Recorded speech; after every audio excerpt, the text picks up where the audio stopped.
just a little understanding of vibration, a little understanding of who you are, a little understanding of your own guidance system would serve you so very well. We think if you could just know that the way you feel is your indication of whether you are in sync with who you have become or not. When you feel eager, when you feel appreciation, when you feel that enthusiasm for life, you are moving in the direction of who you really are. But when you feel ornery, when you feel insecure, when you feel angry, when you feel resentful, when you feel injustices happen to you, or when you feel unfairness, when you feel that way, even though you're looking right at something that nearly everybody on the planet would agree with you that an injustice has been done, when you focus in that way, you're focusing in a way that the source within you will never focus. And do you know why that is? Because the source within you understands that this is a universe that's based upon inclusion only. There is no exclusion in this universe, which means when you see something you want and you say yes to it, you include it in your vibration and you add unto it. But when you see something and you shout no at it, you include it in your vibration and you add unto it. So every time you say no to something, what you're really saying is, come to me, this thing I do not want. Every time you push against anything, there's a war against drugs and a war against AIDS and a war against poverty. There's a war against crime. There's a war against teenage pregnancy. There's a war against terrorism.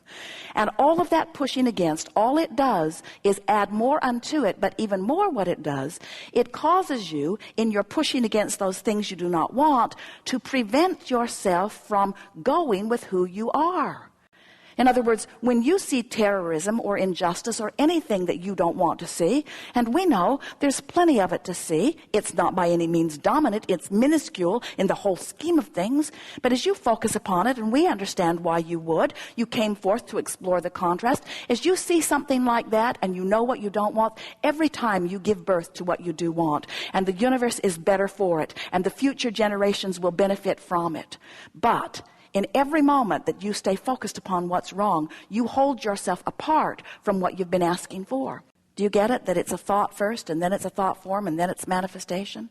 That everything that you hear, see in this time-space reality, smell, taste, everything that you experience in this time-space reality is nothing more than an exaggerated version of what was once a thought vibration?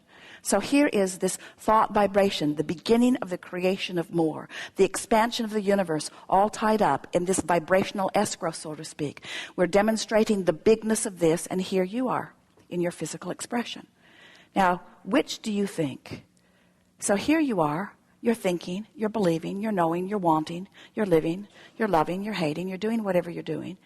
And law of attraction is responding to this vibration that is you. Can you get a sense of the vibration that is you in your physical form and the vibration that is you in the wholeness of that which you are? And so now as you lay your newfound understanding of law of attraction over these aspects of you, what do you think has the strongest response? This or this? So, law of attraction's response to who you have become creates the sensation for you of inspiration. That's that feeling of being called to the completion of something. When people say, I want to fulfill my purpose, that's what they mean. When they say, I want to get on my path, that's what they mean. When we say, you want to be a blended being, that's what we mean. And what we want you to focus upon, it's an analogy that will serve you really well. This law of attraction's response to the powerful, evolving, expanding you creates the sensation for you like a river flowing, a powerful river flowing to the eternal becoming of that which is you. So as this non-physical energy is summoning, there is this powerful stream that feels to you like inspiration. And when you turn and go in the direction of that stream, you feel the ease and continuity of your being. But when you don't, you feel the separation, too strong of word. You feel the resistance.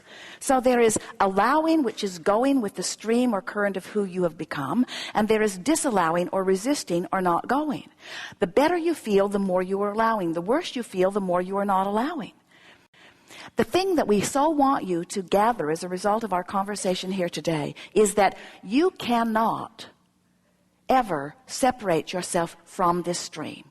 So when we say, you're going. Jerry and Esther went whitewater rafting last summer, and it didn't occur. There were several of them. Several high school wrestling teams were on the water with them that day.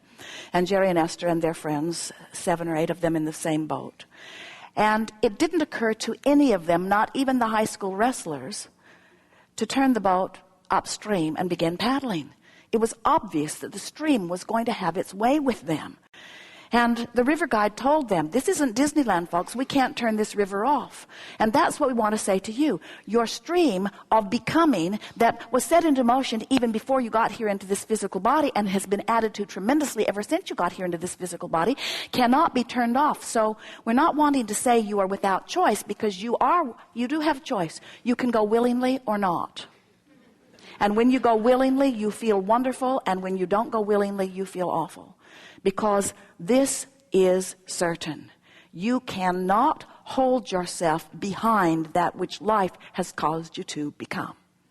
When life gives you an expanding experience, you got to go, or you don't feel good.